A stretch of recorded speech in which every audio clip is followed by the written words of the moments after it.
Muy buenos días a todos. Les saludo en el nombre de Jesús. Es un gozo poder estar con ustedes compartiendo la palabra del Señor. Como ha dicho Paco, lámpara es a mis pies su palabra y lumbrera a mi camino. Y hay otro salmo, creo que es el 15 o el 16, donde dice, vuestra herencia, es decir, tenemos una herencia, vuestra herencia es Jehová. Vamos a leer la palabra del Señor en el Evangelio de Juan. La última vez estuvimos compartiendo acerca de quién era Cristo y vamos a seguir compartiendo sobre quién es Cristo. Dimos siete títulos que se le da en los evangelios como hijo. ¿Alguien los recuerda? Bueno, da igual. Bueno, da igual.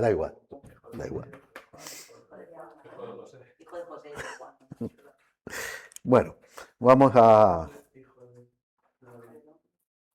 Sí. Más o menos. Bueno, da igual. Lo escuchéis de nuevo, que está grabado, lo grabó nuestro hermano.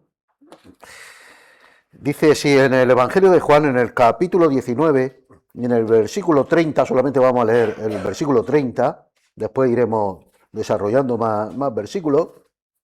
Dice, cuando Jesús hubo tomado el vinagre, dijo, consumado es. Esa palabra consumado es, en griego, tetelestai, significa todo ha sido pagado, no hay deuda, ya no se debe nada, todo ha sido, yo lo he pagado todo, ya no me debéis nada, ya no debemos nada. Y habiendo inclinado la cabeza, entregó el Espíritu. Vamos a orar al Señor. Querido Dios, querido Padre, te doy infinitas gracias por el privilegio que me das de compartir tu palabra, Señor. Te ruego, Señor, que no sean mis palabras, sino tus palabras, Señor. Que tú hables, Señor, a mis hermanos, Padre mío. En el nombre de Jesús. Amén. Aquí estamos viendo ya el último instante de la naturaleza humana de Jesucristo cuando Él muere. Y podemos decir que muchos inocentes han sido condenados sin cometer delito alguno. Y eso nos hace que nos pongamos tristes. Incluso algunos inocentes fueron condenados a muerte. Después se dieron cuenta los tribunales que se equivocaron y le condenaron injustamente, pero ya le iban quitado la vida. No hay marcha atrás. ¿Podemos decir que es una injusticia? Pues sí. Condenar a una persona, aquí en España, gracias a Dios, no tenemos la pena de muerte, pero sí ha habido gente que se le ha condenado durante X años, y luego han reabierto el caso y se han dado cuenta que los jueces se equivocaron, pues porque son seres humanos, y ¿qué ser humano no se equivoca? Pero claro, la persona que ha pasado X años en la cárcel, eso le ha causado secuelas, eso le ha marcado. Pero sin embargo, la muerte más injusta en la historia de la humanidad fue la del Señor Jesucristo. Él nunca hizo mal a nadie. La palabra del Señor dice que Él sanaba enfermos. La palabra del Señor dice que anduvo haciendo bienes en la tierra. Además, la ley decía que se necesitaba 2 o 3 testigos para poder condenar a cierta persona. Y sin embargo, le condenan. Yo investigando, he visto en la palabra del Señor que al menos tenemos, a lo mejor yo me he equivocado, pero yo al menos solamente he visto 6 personas que testifican a favor de Jesucristo como que Él es inocente. Judas Iscariote. Él dice, he entregado sangre inocente. Primer testigo que está diciendo que Jesús es inocente. El segundo, Pilatos. Pilatos dice, no encuentro en este hombre nada. Este hombre es inocente. Tercer personaje, la esposa de Pilatos. La esposa de Pilato le llama justo. Cuarto, Herodes Antipas. Él dijo, no veo nada que haya hecho este hombre para condenarlo a muerte. El ladrón de la cruz. Él dijo, no tiene ningún mal este hombre. Nosotros hemos hecho mal, pero este hombre, ¿qué mal ha hecho? El centurión romano, él dijo, reconoce que Jesús es el Hijo de Dios.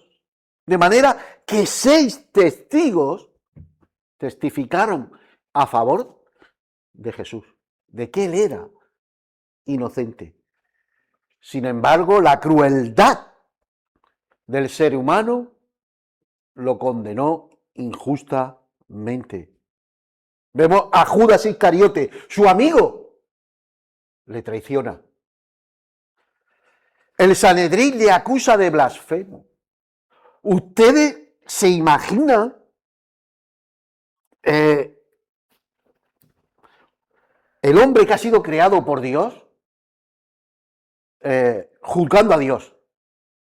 La criatura que él crea juzgando al creador. Y encima de todo dicen que él es ¿qué? Un blasfemo. Al santo de los santos le llaman blasfemo. Fijaos lo que pasa en Isaías capítulo 6, cuando Isaías comienza su ministerio, en el capítulo 6, versículos del 1 hasta el 3, Isaías tiene una visión del Señor. Yo me sé de memoria el texto, pero quiero leerlo. ¿Lo puedes poner, hermano? Quiero que lo leamos detenidamente. Bueno, lo leo yo, hermano, lo leo yo, da igual. Dice, en el año en que murió el rey Uzías era primo hermano de Isaías. Isaías corría por su sangre, o sea, por sus venas sangre azul. Vi yo al Señor sentado sobre su trono, alto y sublime, y sus faldas llenaban el templo, y por encima de él había serafines, cada uno tenía 6 alas, con 2 cubrían su rostro, con 2 cubrían sus pies, y con 2 volaban, y el uno al otro daban voces diciendo, Santo, Santo, Santo. Sin embargo, el Sanedrín le dice que es un blasfemo. Mientras los serafines dicen que es santo, santo, santo. ¿Qué estaba diciendo Isaías ahí? Algunos dicen que se repite 3 veces santo, santo, santo, uno por el Padre, uno por el Hijo y otro por el Espíritu Santo. Otros dicen que dice santo, santo, santo y por eso dicen que el Señor es 3 veces santo. Pero en realidad lo que está diciendo Isaías es lo siguiente, mirad. En el idioma hebreo no existen los superlativos. ¿Qué es el superlativo? De guapo, guapísimo. De feo, feísimo. Por tanto, una manera de expresar la santidad de Dios es decir santo, santo, santo. Lo que están diciendo es el Dios santísimo. No hay otro como Él en santidad. Sin embargo, el hombre le dice, le acusa de blasfemo.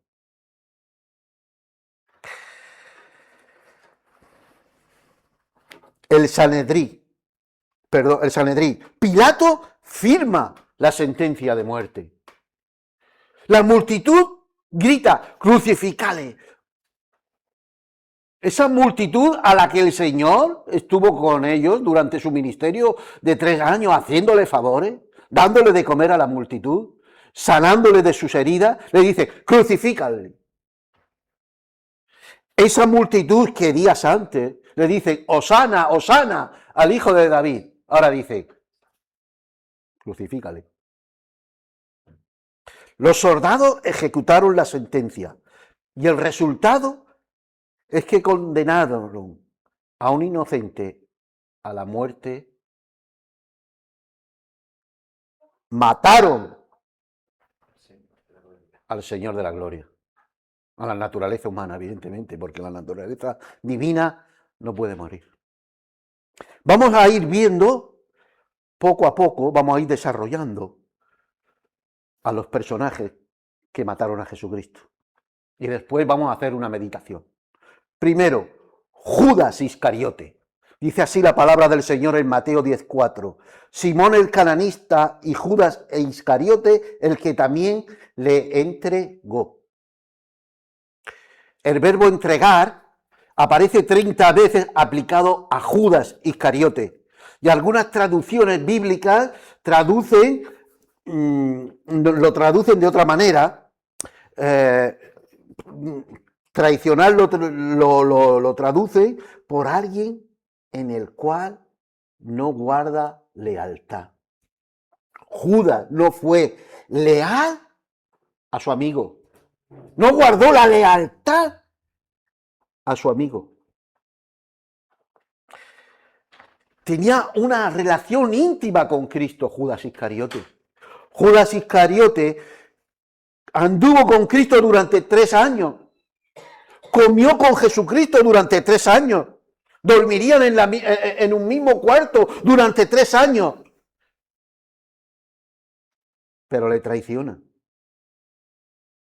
Judas Iscariote vio las maravillas de Jesús. Judas Iscariote sabía que Jesucristo resucitó a Lázaro. Judas Iscariote sabía que Cristo anduvo por el mar. Y podríamos estar señalando las maravillas de Jesucristo, las señales de Jesucristo que vio Judas Iscariote. Y sin embargo lo entrega. Y lo entrega por el precio de un esclavo. Al autor de la vida. Esto es para echarse a llorar. Al autor de la vida. Entregado por el precio que se pagaba por un esclavo. Fíjense el valor que Judas Iscariote le dio al Señor Jesucristo. El precio de un esclavo. Aquel que vino a libertar, vendido por el precio de un esclavo. Él dijo, si el Hijo os libertare, seréis verdaderamente libres. Y ese libertador, vendido por el precio de un esclavo. ¿Y de dónde saco yo eso? ¿Me lo he inventado? No, lo saco de la Biblia. En Éxodo, capítulo 21 y versículo 32, habla acerca del precio de un esclavo. Dice así, si el buey acorneare a un siervo o a una sierva, es decir, aquí es un esclavo, una esclava, pagará a su dueño 30 siclos de plata. Yo no sé, hermano, pero mi corazón se destrozó cuando leí este texto, en el contexto de cuando Judas vende al maestro. ¡Qué ironía! ¿Quién era el libertador vendido por el precio de un esclavo? El rescatador del pecado, de la muerte, el que nos libera del pecado, de la muerte, de Satanás, vendido por el precio de un esclavo. Y ahora yo te pregunto en esta mañana, y no me contestes, Judas vendió al maestro por el precio de un esclavo. Y yo, no estoy hablando literal, ¿por cuánto vendo a veces al maestro? ¿Por una risa? ¿Por una charla? ¿Por lo que me dice un amigo y ser simpático delante de un amigo? No solamente Judas vendió al maestro, yo también le vendí, y a veces más barato todavía, por quedar bien ante los hombres. Bendito sea el nombre del Señor. Fijaos, dice la palabra del Señor. Entonces, llamando a sus 12 discípulos, le dio autoridad sobre los espíritus inmundos para que los echasen fuera y para sanar toda enfermedad y toda dolencia. Judas Iscariote entra en este lote. Judas Iscariote expulsó demonios. Judas Iscariote se le dio autoridad. Judas Iscariote hizo milagros, sanó enfermedades, pero no le sirvió. Vendió al maestro. Aprendamos de esto. Aprendamos la lección. La lección de este punto es, debo de meditar cuál es mi precio por el cual yo vendo al Señor. Segundo, los religiosos de la época Dice Marcos capítulo 15 y versículo 1. Muy de mañana, habiendo tenido consejo los principales sacerdotes con los ancianos, con los escribas y con todo el concilio, llevaron a Jesús atado y le entregaron a Pilato. ¿Y por qué le entregaron? ¿Por qué lo entregaron los religiosos de la época? Dice la palabra del Señor en Marcos capítulo 7 y versículo 8, que fue por la tradición. Porque lo que le enseñaba el Señor Jesucristo era contrario a lo que ellos opinaban acerca de la palabra del Señor. Y a veces, hermanos, las tradiciones están bien, pero cuando la tradición está por encima de los valores de la palabra del Señor, tenemos que meditar. Tenemos que pensar no duele. Dice así la palabra del Señor: porque dejando el mandamiento de Dios, os aferráis a la tradición de los hombres, lavamiento de jarros, de los vasos de beber, y hacéis otras muchas cosas semejantes. Ellos esperaban un Mesías triunfante en un caballo blanco. Ellos esperaban un Mesías, un Jesús, un Mesías que venía a rescatarlos y a destruir a Roma. Sin embargo, el Mesías entró en Jerusalén en un pollino. ¿Saben lo que significa eso en la teología judía? Mire, la teología judía, eso no está escrito en la Biblia, ¿vale? Eso es teología judía, lo que pensaban en el siglo I.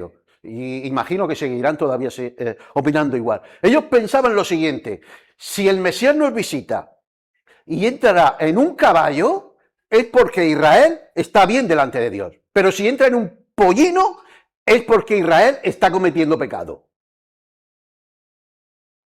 Sin embargo, no fueron capaces o no quisieron ver lo que estaba anunciando el Señor cuando entra en un pollino,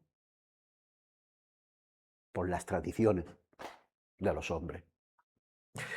Decía un hermano que cuando la tradición choca con la palabra de Dios, siempre se le va más la tradición que la palabra de Dios. Quiera Dios en esta mañana que no acontezca esto entre nosotros. Recuerdo que en una ocasión a mí se me acusó de liberal. Bueno, a mí me han dicho de todo. Y tengo una reunión con ciertos hermanos. Empezamos a discutir, a dialogar. Y ellos me decían, sí, porque nosotros creemos esto, aquello, lo otro, y ya como... Yo normalmente no me gustan los conflictos, pero claro, como me estaban acusando de algo que era falso, le decía, ponme eso en palabras de la Biblia. Callado, porque no tenían un texto bíblico. Luego llegaba otro, sí, pero nosotros esto, aquello, lo otro, en la junta tal, ponme eso en palabras de la Biblia. Luego se levantó un hermano, sí, pero nosotros lleguemos a la conclusión que tal. Ponme esa conclusión en palabras de la Biblia. Y no tenían textos para poder enfrentarse. La acusación que me hacían de que yo era liberal, al final eran ellos los liberales, porque yo no me salía de la Biblia. Es decir, que cuando hay un enfrentamiento y un choque con las tradiciones y la Biblia siempre pierde. No debería ser así, pero pasa. Dice el Señor Jesucristo, la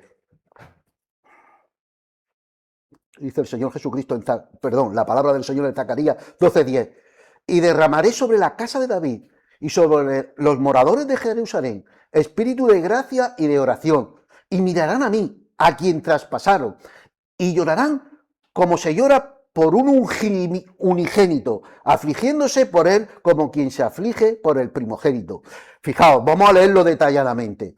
Ellos no esperaban un Mesías crucificado, ellos en su mente fuera, no podían entender un Mesías crucificado. Pero es que Zacarías ya se lo está profetizando. Dice Zacarías 12:10, y derramaré sobre la casa de David y sobre los moradores de Jerusalén espíritu de gracia y de oración, y mirarán a mí a quien traspasaron. Pero sus tradiciones...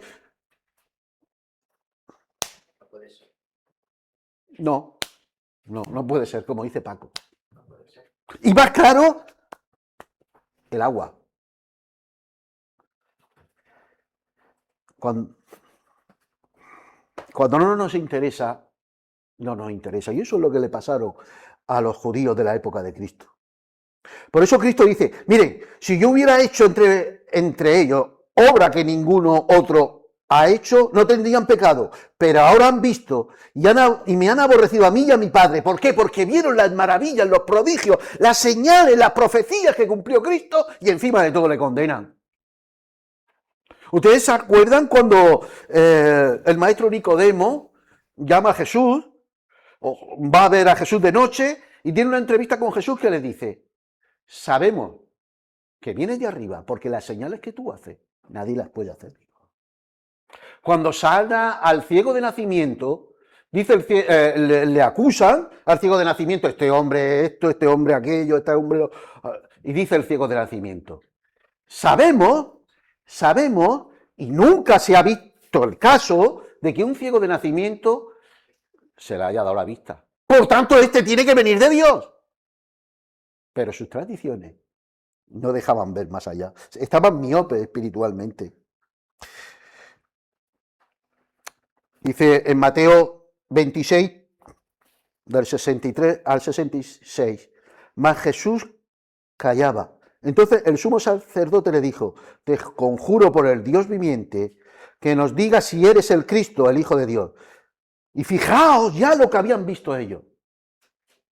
Habían visto señales, como dice el Evangelio de Juan, a los milagros le llama señales. ¿Y qué es una señal? Una señal es algo que indica.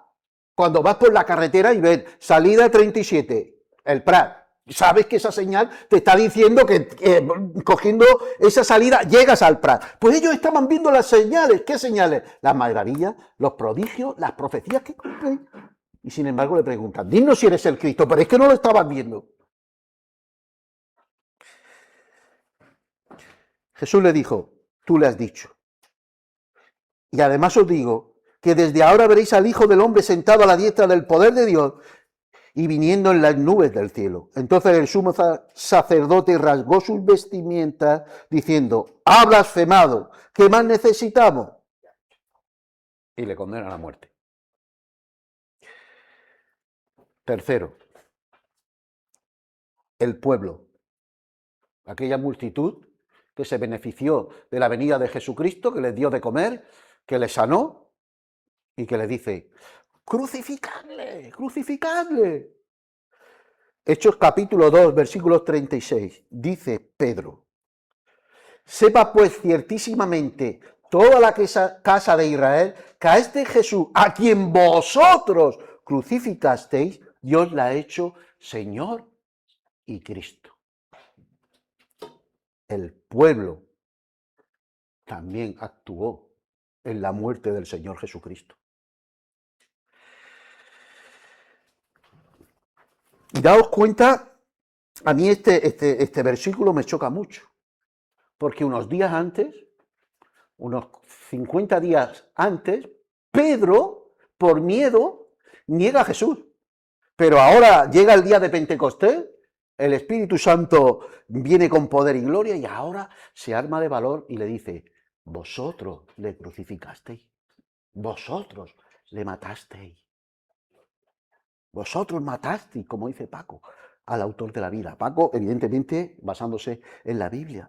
Esa multitud que le decían, Hosana al hijo de David, piden que lo maten. Por eso, hermano, voy a hacer un paréntesis. Por eso, hermano, a mí, un cristiano que está, aleluya, gloria a Dios, no me dice nada. ¿Qué me dice a mí de un cristiano? El fruto. El Señor Jesucristo dijo, por su fruto se conoce el árbol. Por su fruto lo conoceréis. Amor, gozo, paz, paciencia, benignidad, mansedumbre, templanza, dominio, etcétera, etcétera, etcétera, etcétera. Si hay fruto del Espíritu, hay cristianismo. Si no hay fruto del Espíritu, no hay cristianismo. Y eso, vamos, no tiene vuelta de hoja. El cuarto personaje que condena a Cristo, Pilatos. Qué personaje más extraño.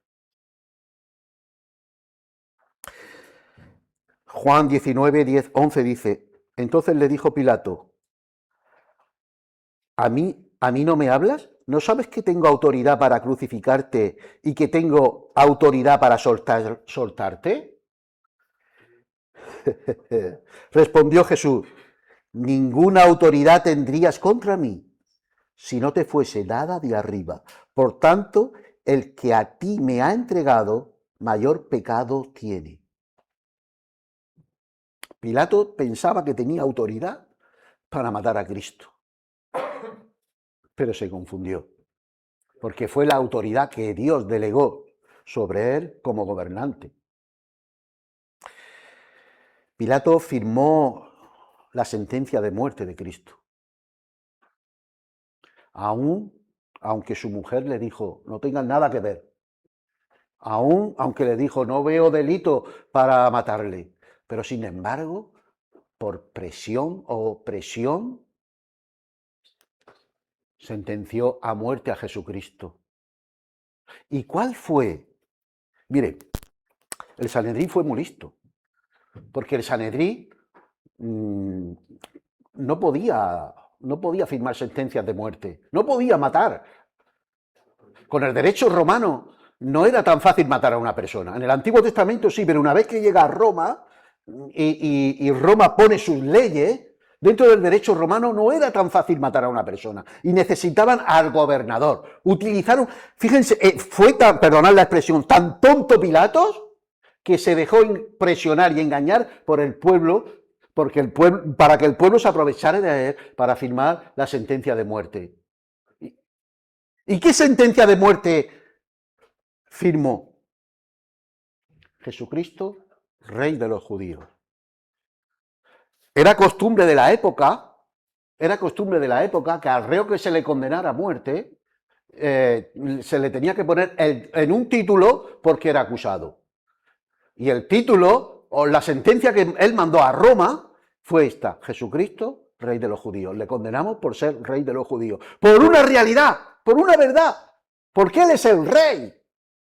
Jesucristo es el Rey. Él es el Mesías, el Cristo prometido, el Rey de gloria.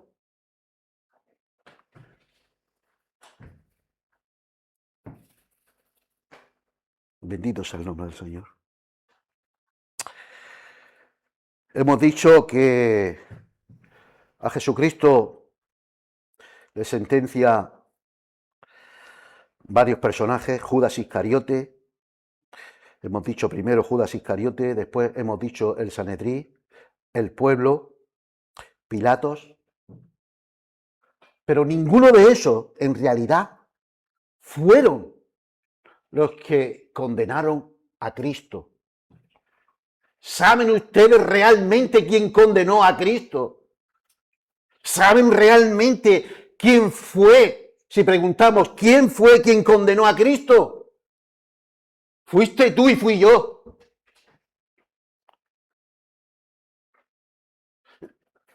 El pueblo, Pilatos, Judas Iscariote, fueron, por así decirlo, peleles utilizados.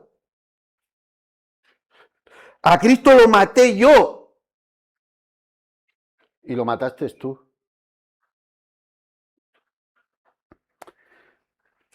Dice la palabra del Señor en 1 Corintios, capítulo 15 y versículo 3. ¿Lo pueden enfocar, hermano? Que lo leamos todo. Capítulo 15 y versículo 3.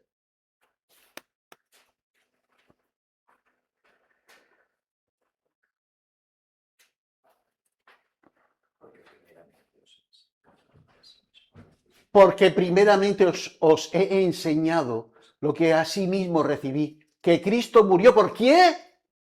Por nuestros pecados, conforme a la Escritura.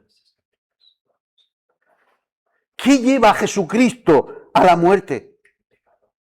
Él podría haber llamado a cierta legión de ángeles, creo que dijo 6 legiones de ángeles. Él los podía haber llamado. Y los ángeles saldrían a su rescate. Pero te amaba tanto que no le importó el morir por ti. La palabra del Señor dice en Primera de Juan, capítulo 2, en el versículo 1, Él es la propiciación por nuestros pecados. Y para entender eso tenemos que entender lo que pasaba en el Antiguo Testamento. En el tabernáculo había 3 lugares: el atrio, el lugar santo y el lugar santísimo. En el lugar santísimo estaba el arca de Dios, que representaba el trono de Dios y cómo Dios se comunicaba con su pueblo. Y el arca estaba compuesta de madera de acacia, que simbolizaba ¿qué cosa? La naturaleza humana de Cristo. Y estaba recubierta de oro, que simbolizaba la naturaleza divina de Cristo. Y dentro del arca estaba las tablas de la ley, estaba la vara de Aarón y el maná.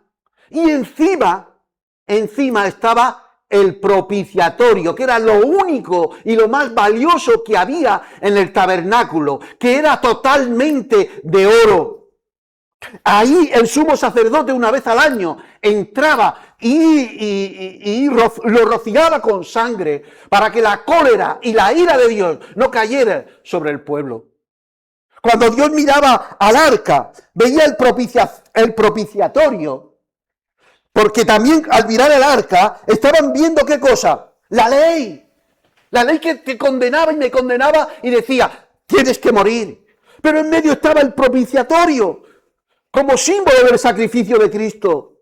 Y cuando Juan dice, Él es la propiciación por nuestros pecados, el griego dice, Él es el hilasterión por nuestros pecados, que significa, Él apaciguó la cólera de Dios. Cada latigazo que le dieron a Cristo, me lo tenían que haber dado a mí. Cada bofetada que le dieron a Cristo, me la tenían que haber dado a mí. A Cristo le clavaron un clavo por aquí. Por aquí pasa el cúbito y el radio. Y al perforarle la muñeca a Cristo, según lo que dicen los estudiosos, le causó tal dolor que ni con morfina se le quitaba. La cólera del pecado cayó sobre él. El inocente cargó la culpa tuya y mía. Y yo, mi pecado, mi rebelión, fue lo que le llevó a la cruz. A Cristo lo molieron a palos y cada latigazo me lo merecía yo. Según la costumbre de la época, al reo lo amarraban a un poste y lo ponían encurvado, así, amarrado. Y un soldado romano a la izquierda y otro a la derecha, con un látigo, empezaban a darle hasta cansarse. Y los soldados romanos eran primos de Rambo, no valía cualquiera, tenía que ser mínimo como visto. Grandotes. ¿Ustedes se imaginan los golpes que le estaban dando a Cristo? Por ti, por mí. Y la asterión, la propiciación por nuestros pecados. El que apaciguó la cólera del Padre. Del látigo romano salían 3 trozos de cuero. Y había utensilios cortantes, huesos de animales afilados, y había una especie de anzuelos que cuando le daban al reo, le abrazaba la espalda, se le clavaba en el vientre, y cuando el soldado romano tiraba para atrás para volver a darle, le quitaban trozos de carne. Según Flavio Josefo, a algunos reos se le veían los intestinos. La corona de espinos que le pusieron a Cristo. ¿Saben ustedes, hermanos? Me emociono.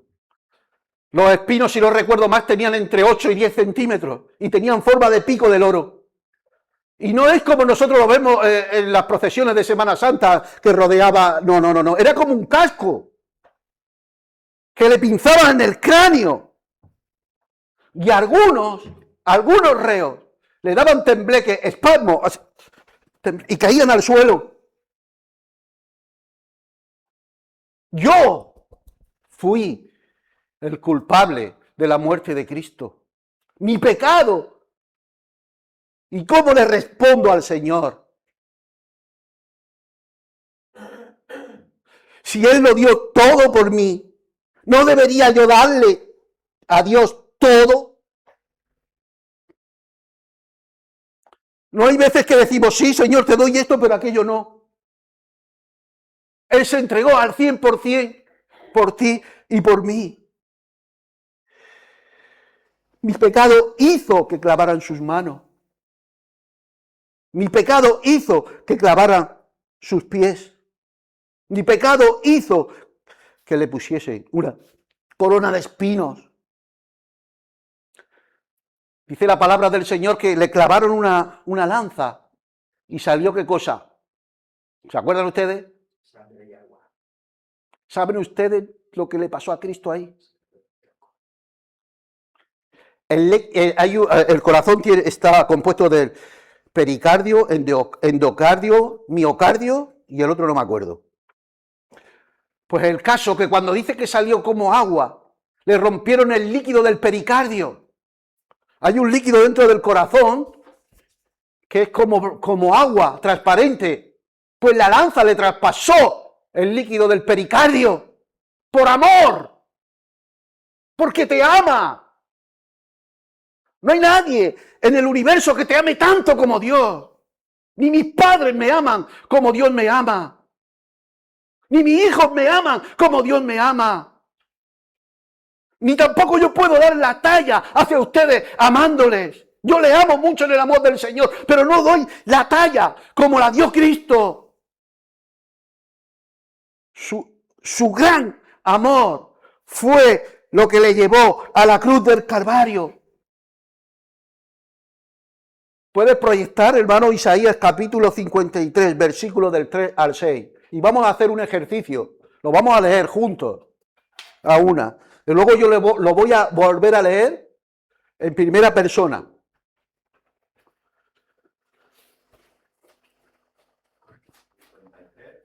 Versículo del 3 al 6.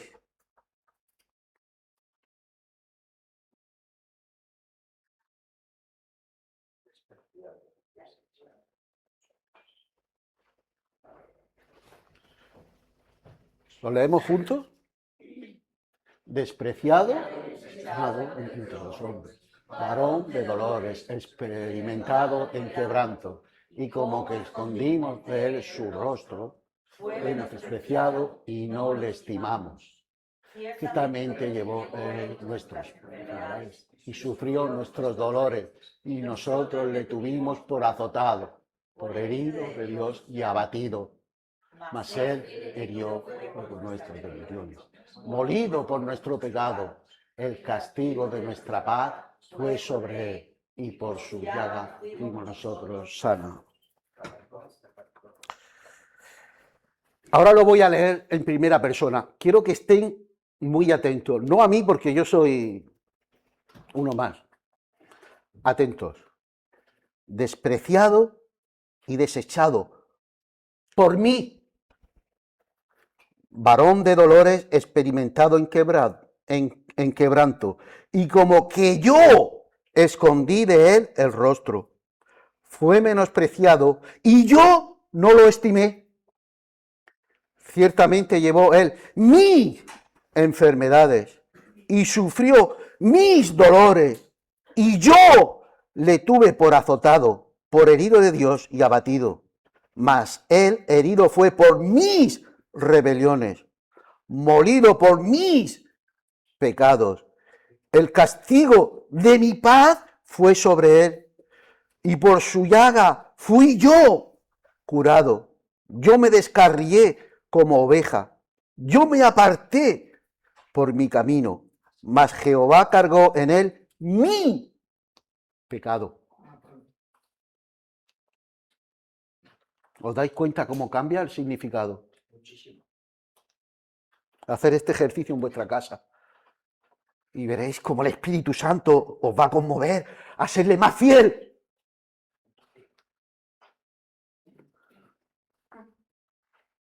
Judas Iscariote no fue el causante de la muerte de Cristo, ni tampoco los religiosos, ni el pueblo judío, ni tampoco Herodes, ni Pilatos. Fuimos nosotros. Fue su gran amor. Por eso dice la palabra del Señor en Juan 3:16, que el que no sepa este texto lo expulsamos de la iglesia. De tal manera amó Dios al mundo que...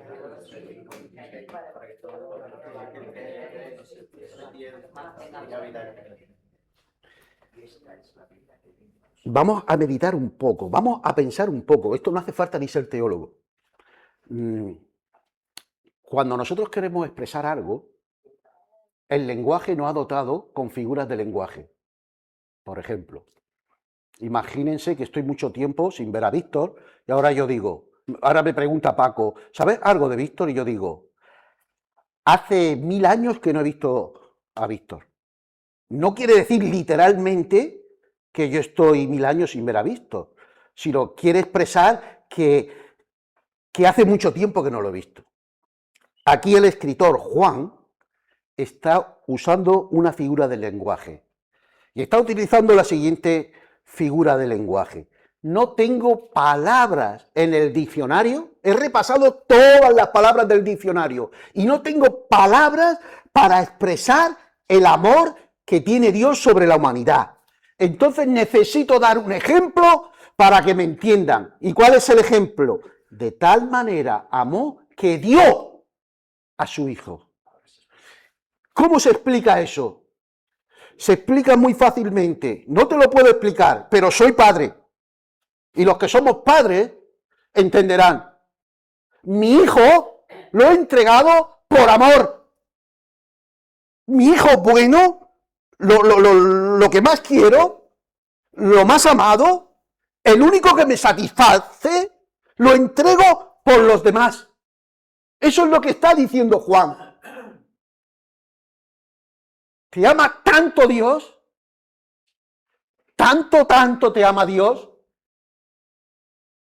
que entregó a lo que más amaba, que era su Hijo, a Jesucristo. Y ahora el texto lo vamos a leer, aplicándolo, lo voy a aplicar a mi nombre, y luego se lo voy a aplicar a Paco. Fijaos cómo también cambia el versículo. Yo me llamo Juan Antonio, porque de tal manera amó Dios a Juan Antonio que ha dado a su Hijo unigénito, para que si Juan Antonio en él cree, Juan Antonio no se pierda, mas tenga vida eterna. Vamos a hacer el ejercicio con Paco, porque de tal manera amó Dios a Paco que ha dado a su Hijo unigénito. Me he liado. Porque de tal manera amó Dios a Paco que ha dado a su Hijo unigénito, para que si Paco en él cree, Paco no se pierda, mas Paco tenga vida eterna. Y eso nos lo dice a todos por nombre y por apellido. De tal manera te amó, hermana, que dio a su Hijo Jesucristo, para que si tú crees en él, no te pierdas, mas tengas vida eterna. Esa es la razón de venir Cristo a la tierra. Y dijo unas palabras el Señor Jesucristo cuando está en la cruz. Dice el texto griego, y dio un fuerte grito y dijo, consumado es. Claro, si me lo permitís, lo voy a hacer como lo dijo Cristo. ¿Me lo permite? No asustarse, ¿eh? ¡Tetelestai! Sin culpa. Sin culpa. No hay culpa. ¿Quién podrá, por eso dice Pablo, quién podrá acusar a los santos de Dios? Si Él lo ha pagado todo. Si no hay culpa. En la antigüedad estaban los esclavos y los libertos. Los libertos eran aquellos esclavos que pagaron un precio a su señor y los dejaban libres. Cuando les dejaban libres, ellos podían circular por cualquier sitio, pero tenían que llevar un cartel aquí que ponía Tetelestai, todo ha sido pagado. Espiritualmente, en la carne no, espiritualmente, cada uno de los que vemos aquí, y todos los cristianos, llevamos un cartel que dice Tetelestai, sin culpa, todo ha sido pagado. Y ahora nuestra vida está escondida en Cristo, porque de tal manera nos amó que dio a su Hijo Jesucristo. Jesús fue legalmente inocente, moralmente perfecto, públicamente condenado y se entregó voluntariamente por ti y por mí. Vamos a orar al Señor. Querido Dios, querido Padre, te doy infinitas gracias por haber mandado a tu Hijo Jesucristo, por haber muerto por mí. Muchas gracias, Señor, porque lo que yo no podía conseguir, por amor y por misericordia, lo hizo tu Hijo Jesucristo.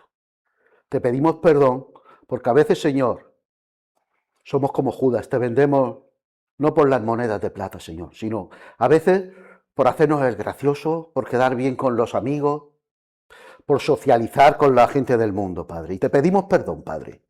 Muchas gracias por todo, Señor. No tengo palabras para agradecerte.